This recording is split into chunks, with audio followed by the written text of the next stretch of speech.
అక్కడ జరుగుతున్న యుద్ధం వల్ల గ్యాస్ ఎంత షార్టేజ్ అయిందో మనందరికీ తెలుసు. చాలామందికి ఇబ్బంది ఉంది.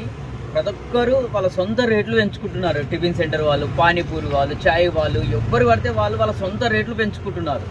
ఒక్క మా ఆటో వాళ్ళు తప్ప మెయిన్ నడిచేదే మాది గ్యాస్తో అండి.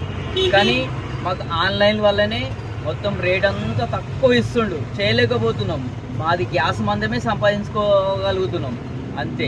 అందుకే నేను ఫ్రెండ్స్ ఆటో డ్రైవర్లకు అందరికీ గ్యాస్ మనకు ఫ్రీ అయ్యేంత వరకు ఆన్లైన్ బంద్ చేద్దాం. ఆన్లైన్ మొత్తం బంద్ చేస్తే వాళ్ళు మనని డైరెక్ట్ అడిగితే మనం రిక్వెస్ట్ చేసి తీసుకుందాం, మన పేమెంట్ మనం చేసుకుందాం. లేదంటే మనం ఇప్పుడు 100 రూపాయలు పోయే వాళ్ళము 200 చెప్పేవాళ్ళు కూడా ఉంటారు. కానీ పబ్లిక్ ఏమి అమాయకులు కాదు. వేరే ఆటోలు కూడా వస్తాయి కదా, ఒకరు 150 చెప్తారు, ఒకరు 120 అంటారు.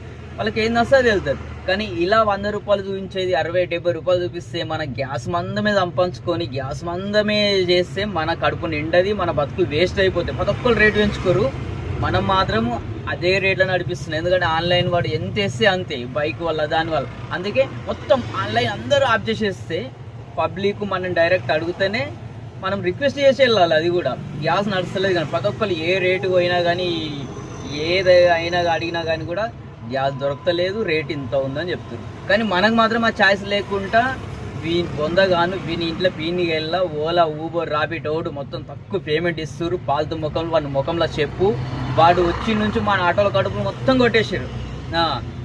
అంత దరిద్రంగా రేట్లు పెడుతుండు.